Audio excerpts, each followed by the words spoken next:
guys, it's Sarah, and today we are continuing our 10-year celebration for me being on BookTube for 10 years, and I am revisiting my older favorites from each year leading up to 2024 and seeing if I stand by my favorites that I read. It's been interesting. It's been really interesting, and I love that I just don't remember what I read in what year. Last week was eye-opening. So eye-opening. And yeah, so we'll see what 2019 has for us. At this point, we're still in Florida. So yeah, so I still have my blue wall behind me. That's how I know where I was when doing this, since we're military, we move around quite a bit. But yeah, so let's see what my favorite reads were for 2019 and see if I agree with past Sarah. Okay, so this one is when I had my bookshelves.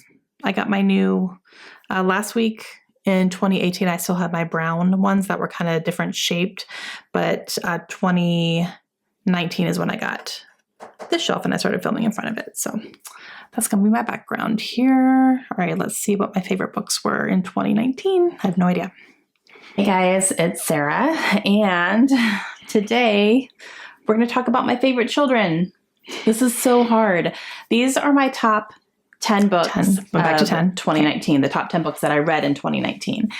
And this was probably one of the hardest decisions I've had to make. It took me days to figure out what kind of my top, like the best of the best books are. Picking a top 10 wasn't super hard. I keep track as I go throughout the year. I'll put a little asterisk next to the ones that were just my absolute favorites when I read them. And then I'll go back, sometimes. And sometimes I'll erase some of the asterisks. Sometimes I'll add some. And I kind of keep track of it throughout the year. That way, when I'm ready to pick my top, a lot of my top are already picked for me. But this one was hard. And it was hard to decide kind of what the top ones were of these 10. And I don't know. I'm pretty comfortable. I'm comfortable with my top 4, but I don't know that I could pick one standout. I think I did, but it was really, really hard. I do want to give 2 honorable mentions though, because there were 2 books that also were kind of on my list, but it didn't quite make the top 10, but they were way, way up there and they very easily could have. And the first one is I Can't Make This Up by Kevin Hart. This was definitely my favorite audiobook of the year. I love Kevin Hart as a comedian. He's so funny. We've seen him in person and he's ridiculous. I do not remember laughing that much in one sitting. I was crying before. I was laughing so hard. He's exactly what he presents as what he is. And this book was great because it's a lot of comedy in it. Obviously, that's what he does, but it's a lot of life lessons that he's learned throughout his life and throughout his career, and things that he learned the hard way, and relationships and stuff like that. And I really liked how he tied a lot of his life lessons into some of his comedy and stuff. And it's definitely one of the best audiobooks I've ever listened to. If you're a Kevin Hart fan, you have to listen to this audiobook because I was laughing 30 seconds into it. He's so great. And then the other honorable mention I want to give to is Vicious by B.E. Schwab. This is one that make the top. Interesting. I picked up as a 5-star prediction that one of you guys had told me to read because you thought I would give it 5 stars. And oh boy, did I. I expected to like this book. I did not expect to be completely obsessed with it. I flew through it so quickly. It's a superhero book, basically. It's these 2 college-age men who meet in school and they're roommates, and they are able to figure out a way that they can make themselves superhuman. And they think that they're going to do this to themselves so they can be like superheroes, but they end up being supervillains instead. Oh, it's so good. Yeah. Like if you want epic battles between kind of 2 bad guys, oh, it's fantastic. And I also read the follow-up, Vengeful, which I really liked as well. I didn't like it as much as Vicious, but oh my gosh, Vicious was absolutely a 5-star read and definitely probably my biggest surprise of the year. Okay, so let's talk about my top 10. Now, these first 6 books are in no order at all. I picked them off my shelves because I knew that these were my favorites of the year. So I'm just going to show them to you. They're not in any type of order, but then I'll show you my top 4. We're going to get through this, guys. Okay. The first one on the top of my pile is Sawkill Girls. This is written by Claire Legrand.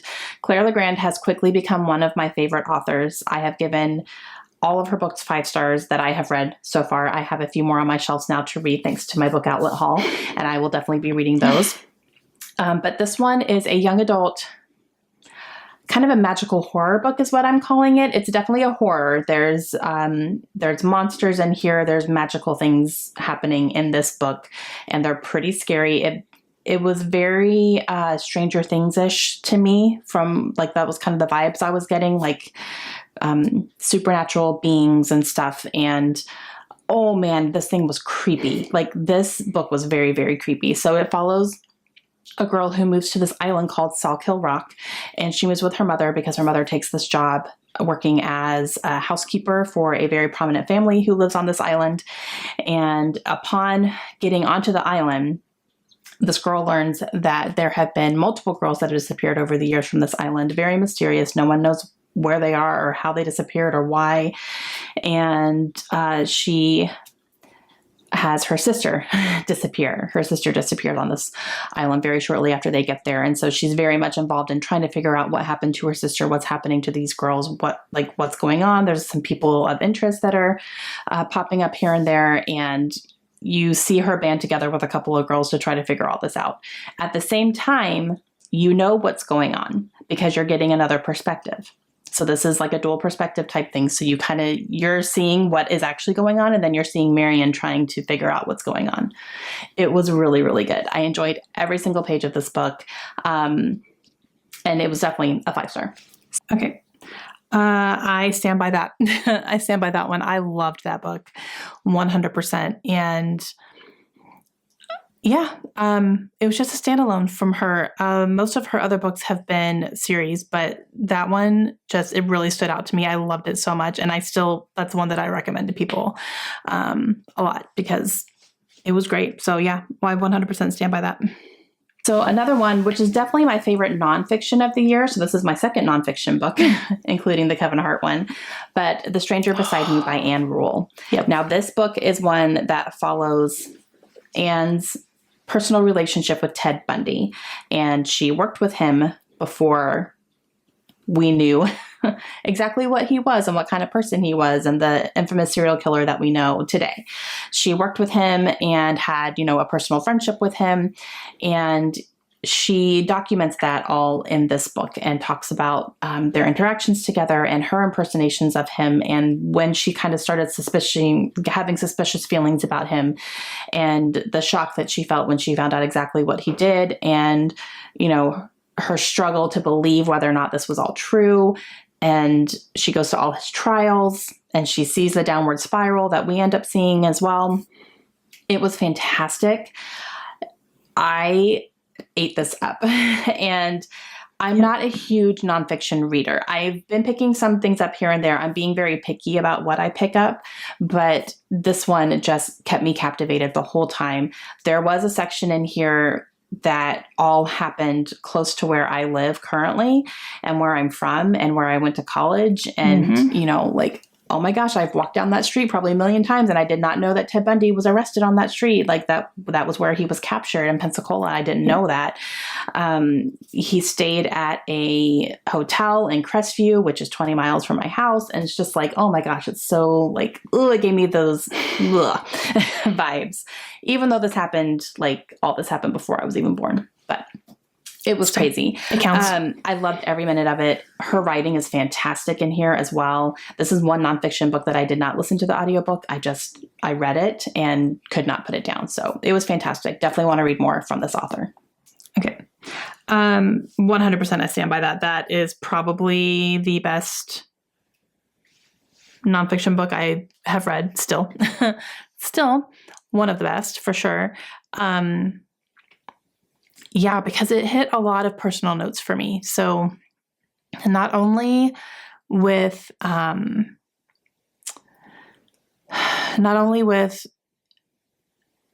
proximity that he was to where I lived in places that I know, and I had never known that about Ted Bundy.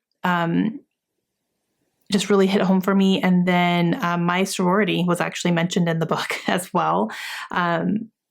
I was not in the sorority of the house that he hit at FSU. That's not what it was. It was something different. But my sorority was mentioned in there, and I was like, oh, great. That's exactly in a true crime book. Perfect. So it's fine. But that was kind of fun. And yeah, so I 100% stand by that. I loved that book. Yeah, it was great. All right, so another one is Illuminae by Jay Kristoff and Amy Kaufman. Okay. And this is a science fiction book. It's a young adult. It is told in a mixed media format. So it is emails, it is transcripts, notes, just like voicemails, text messages, all that kind of stuff. So there's no just straight storytelling in here. This one follows two teenagers who live on a planet, and their planet is being invaded. And that happens at the very beginning of this book. So they are being forced to evacuate onto two different spaceships, and they're kind of stranded out in space on these spaceships because their planet is under attack and they can't go back. So they're trying to find somewhere that they can be safe and that they can find refuge.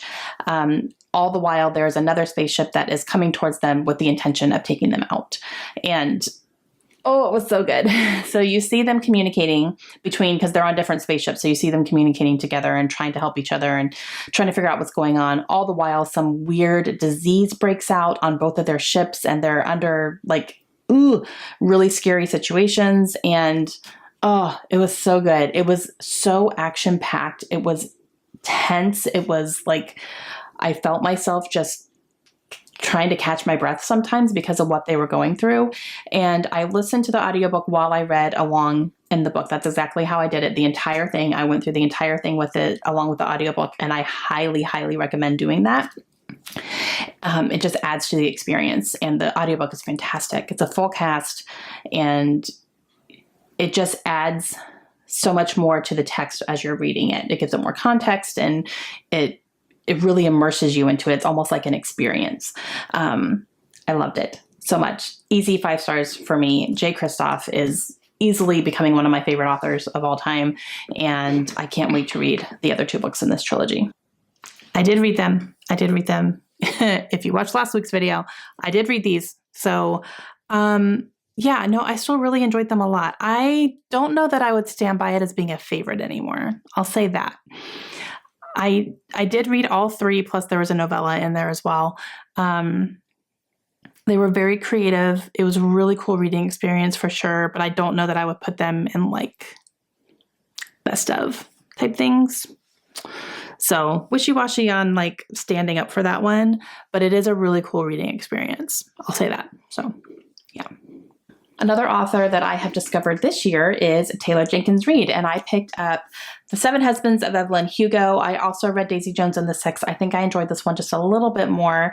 This one follows a Hollywood starlet who was in her prime in the 50s and 60s, and her name was Evelyn Hugo. So you follow her as she gives her life story to a journalist. And so you're getting dual timelines. You're seeing what's happening as she's telling the story, and then you're seeing her interact with this journalist and all that. Now, Evelyn was married 7 different times, and so that's why it's called The 7 Husbands. So she goes through each husband and talks about that experience and why she married him. They were very specifically picked out for certain reasons.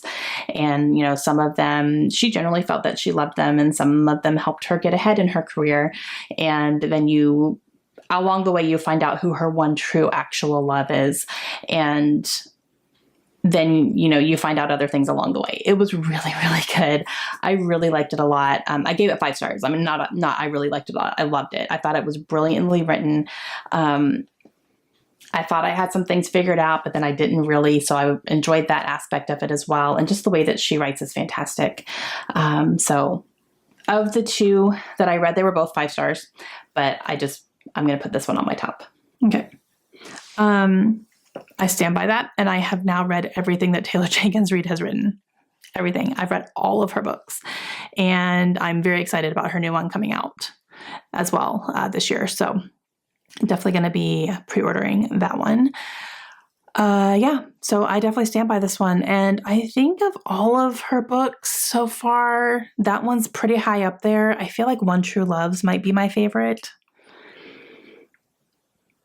But very, very, very, like, that would be number 2 type thing.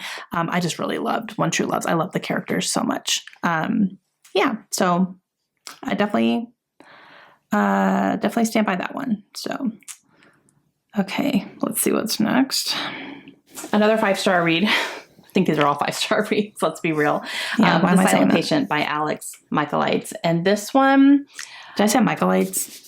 Shocked me probably the most, I think, of any book that I've read this year. This one has one of those plot twists that I will never forget. I thought it was brilliant. I did not see it coming. Yep. And this one gets mixed reviews. And I understand if people could figure out the twist, then I understand why you didn't enjoy it all that much. I get it. I did not see it coming. And I don't know if I just wasn't thinking about it all that much, or it just genuinely shocked me. I don't know. But it was fantastic. And it caused me to I just remember being so shocked. And I read this one with Kristen. We were both shocked. We were both like, what is happening? So yeah, we both really enjoyed this one, but it's fantastic. I really liked it a lot. I will definitely read more from this author. He has more stuff coming out. But yeah, I just probably my favorite thriller of the year. Nice. Okay, stand by that one. That's still one of my favorite thrillers. And I have read all of his books that have come out, and I think I 5-starred all of them. I'm pretty sure I did.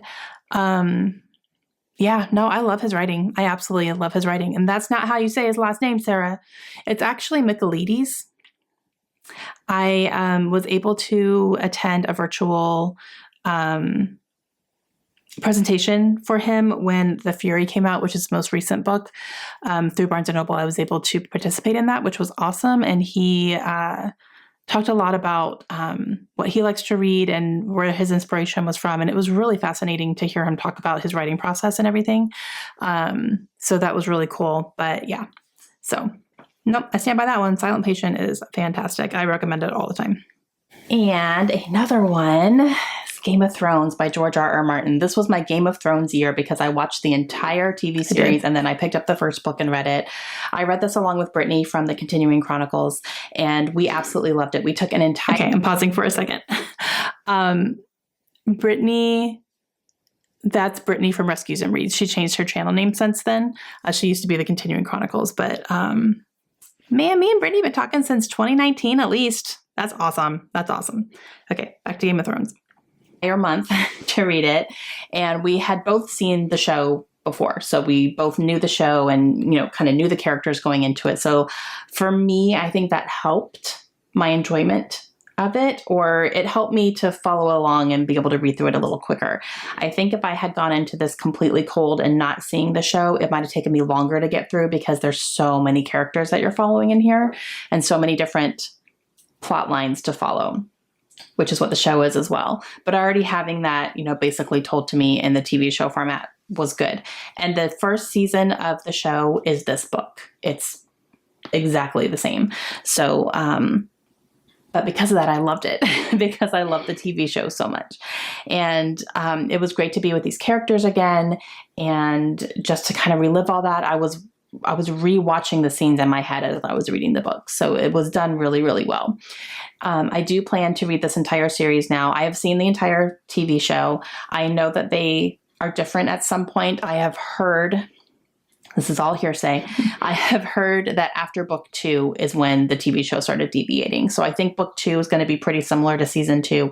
And then after that, it kind of goes its own way, which is totally fine because that's going to be a different experience for me. So I'm excited to kind of, get all the back, first things done in the first 2 books and then continue on and see what happens in the books versus what happens in the TV show.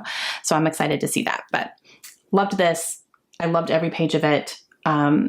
It surprised me a little bit because this was one of my more intimidating books on my TBR, but I'm glad that I read it, and I'm still collecting the books. I still need to get the 5th book, I think, in this TV tie-in edition. But I have all the other ones, and I'm excited to just keep on going. Okay.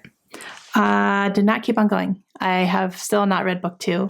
I did not keep those on my shelves either because I decided I wanted to get the other paperbacks of these books. I do want them.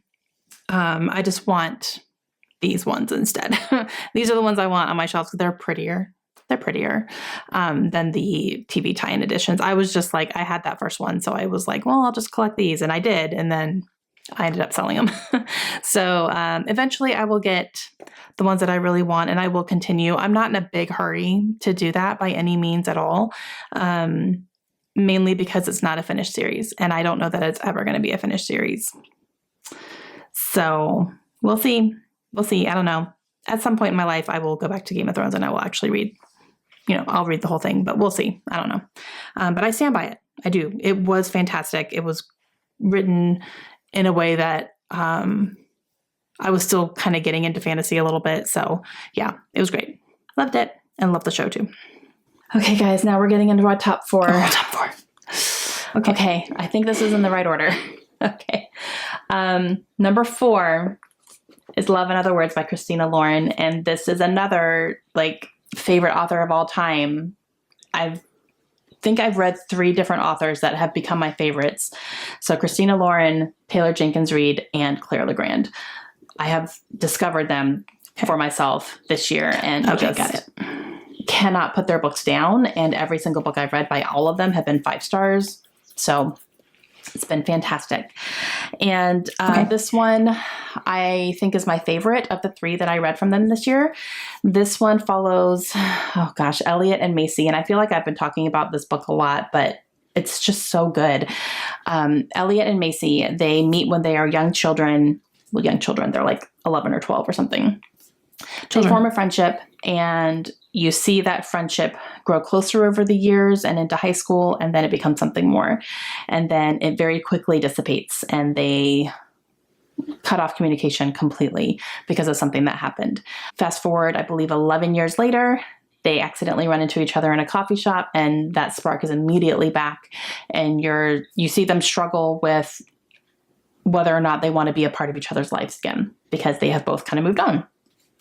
And you're going back and forth. So you're going back to when they were kids and their relationship, and you're kind of seeing their progression happen. And then you go to the future, and then you're seeing them, coming back into each other's lives again. And it was beautiful. It was beautiful and suspenseful too, because I wanted to know what happened to break them up. What happened in high school to break them up. And then you find out. But it was just, oh my gosh, I loved the characters so much, to the point where when this book was over, I was upset because it was done. And I didn't want it to be done. I wanted them to keep going, and I wanted to know more, and I missed them, and I wanted to immediately turn the book over and start from the beginning again. And I've never felt that way about a book before. I've never finished a book and then wanted to just start over again. This is the first time that's ever happened to me in all the reading I've ever done. So this one got me. I loved it so much. I would definitely reread it. Obviously, I wanted to right away. And yeah. All right. I stand by that. I stand by Love and Other Words. I, however, am no longer reading Christina Lauren. No particular reason. I did read a couple that I really, really loved. That one, and then The Unhoneymooners I loved. Those 2 I still have on my shelves. They're out there on my shelves. So, but I did start reading more, and the more I was reading, the less I was liking. I will say that. So I think the 2 that I kept are solid. I loved these, but I think I'm good. Yeah, I don't know. I just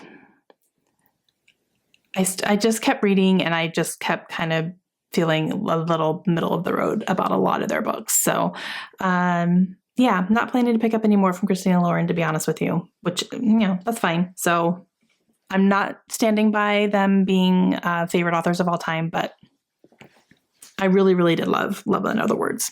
So I will go ahead and stand by that. 3.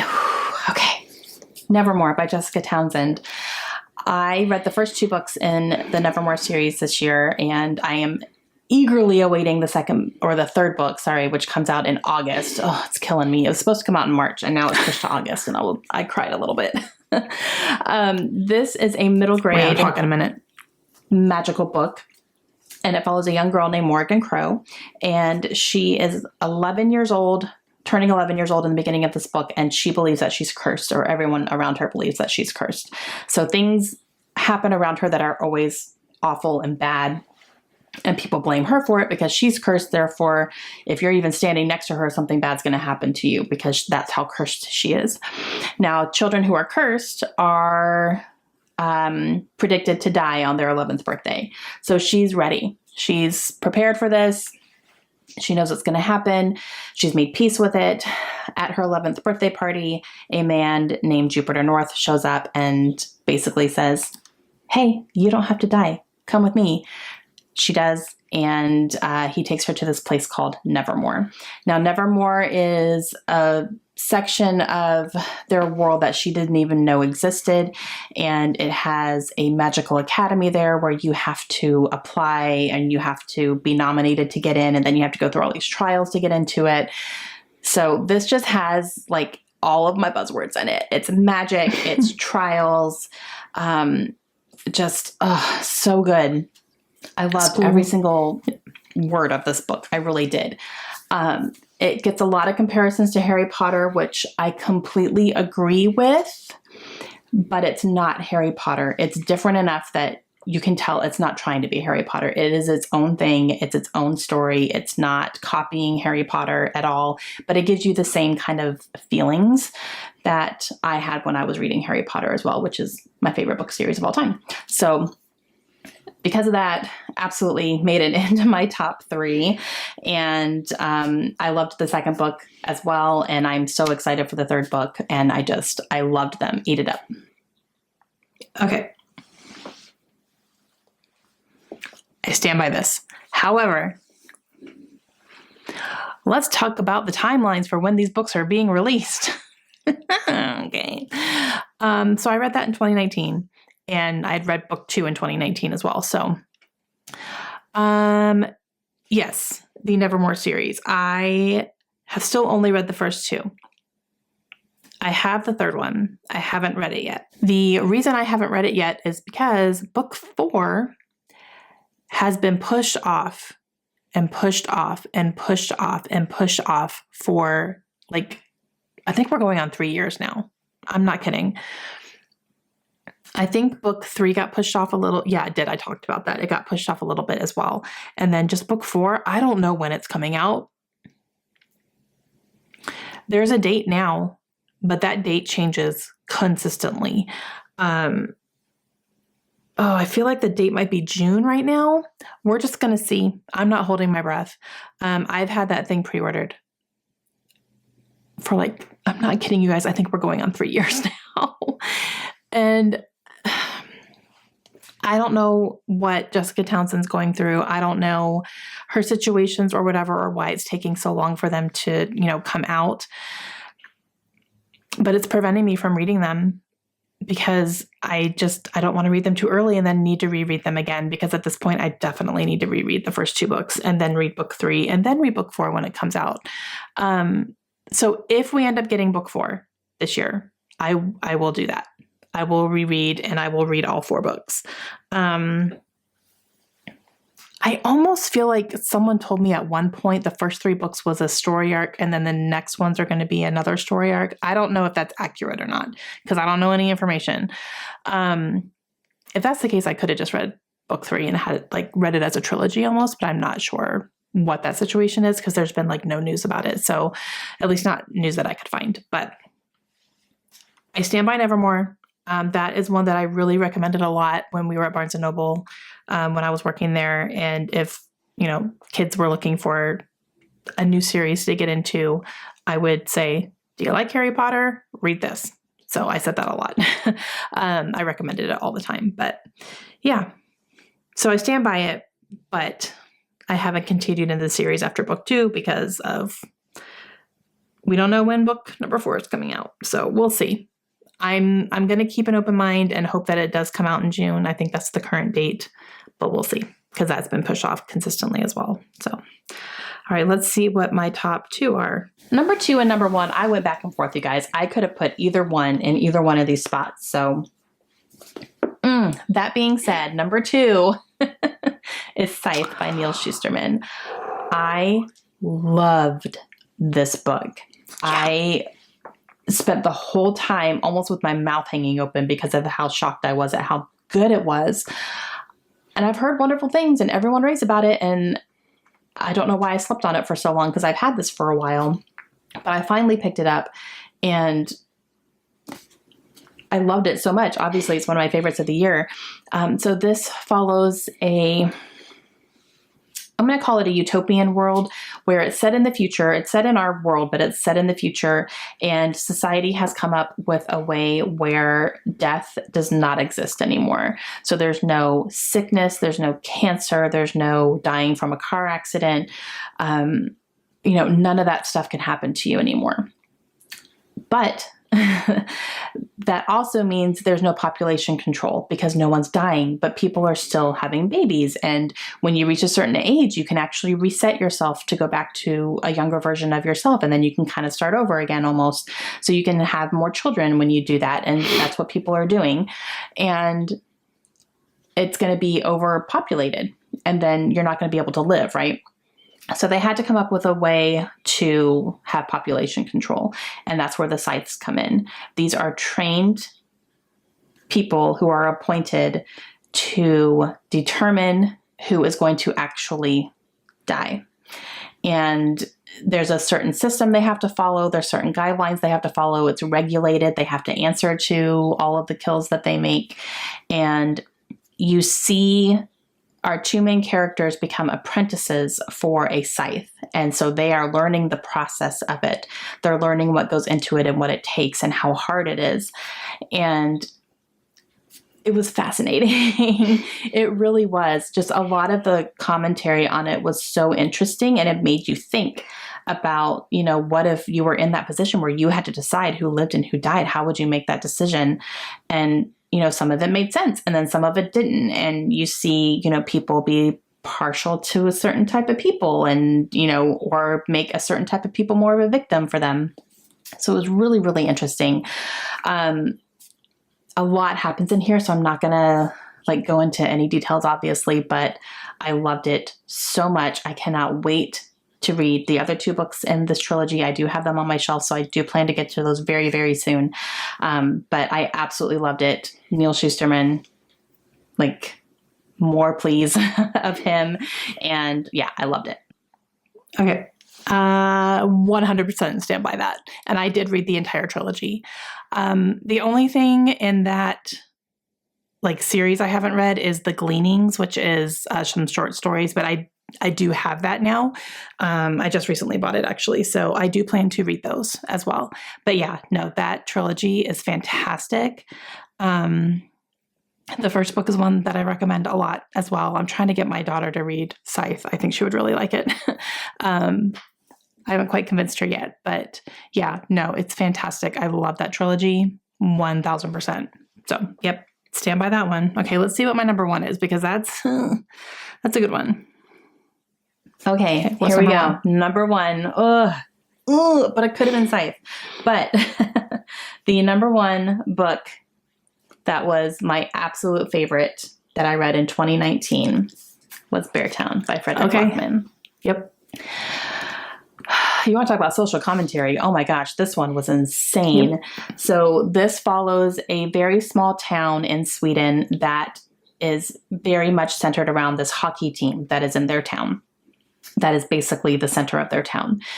And because it's so small, a lot of the focus is on these boys who are on this hockey team, and they're all in high school because they have the potential to be national champions, and there's a lot of pressure on them because of that.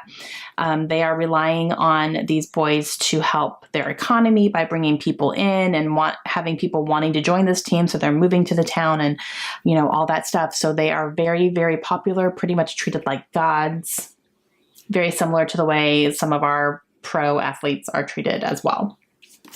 And so you're following, some of the people on this team, some of the boys on this team, and then some of the kids in the high school and everything, and along with their coach and all that stuff and their manager. And there was a party that happens after one of the games, and the captain of this team rapes the daughter of the manager of the team at this party. And you see all this happen.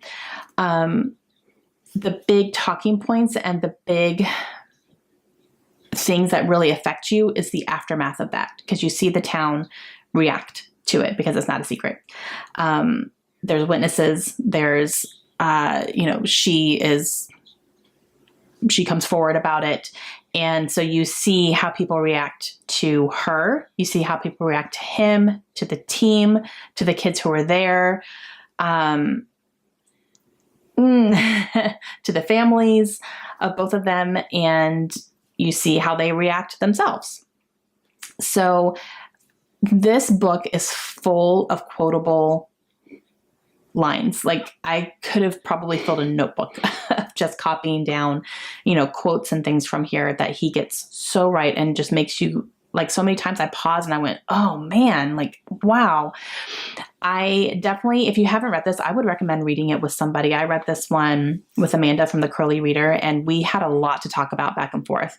And, some of the quotes and stuff, we were picking out some of the same quotes as well. So she would, send me a message and say, oh, this one on this page and blah, blah, blah. And I was like, I was thinking the same thing. I wrote that down too. And just so many things to make you think about, and think about how you would react to the things that happened in here. Like, if this was something that happened around you, it makes you think about how we treat our athletes as well, and how much they get away with because they're athletes and because they're so talented. Well, that's great, but you also can't do these things. You know what I mean? Having talent doesn't mean that you can do just whatever you want and you can get away with it. That's not okay. We see that a lot. There's a lot of excuses made for not only our athletes, but our actors and famous people and people with a lot of money, politicians. Don't even get me started. Just, it makes you think, and it's all in here. And just, it was so good. It was so, so good. And it's one that I still think about. I think about this book a lot. So it's definitely one that I will reread again in the future. I'm going to read the second book as well. I have it on my shelves. I will be reading that very early on in 2020, and I can't wait to get to that one. And yeah, so favorite book of 2019, officially, Beartown by Frederick Backman. Yeah, 100% I stand by that. And that one is one that the series is completed. There's 3 books now. I have all of them. They're right up here, actually. Right there. I'm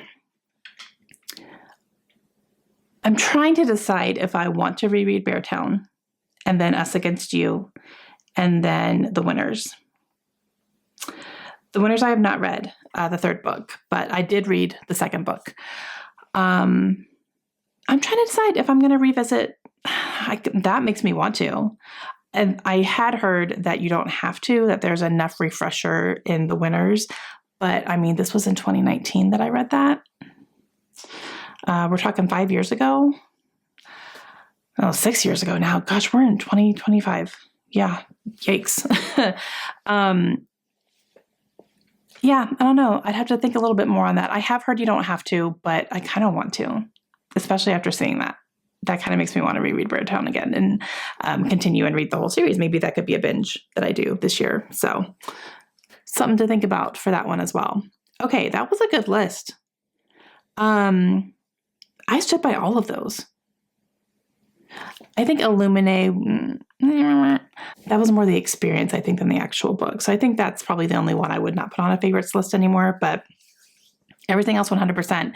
And then I discovered, Taylor Jenkins Reid that year, which was amazing. And Frederick Backman. I think I had read A Man Called Uva before I read Beartown. I'm pretty sure. I think I did. But that's when I was getting into his books. So yeah. All right. Those were good books. Like, legit. Those were good books. Okay. That's going to be it for me today. So let me know your thoughts on these books. 100%. I'd love to know what you thought. And I will see you guys again soon. Hope you have a great day. Bye.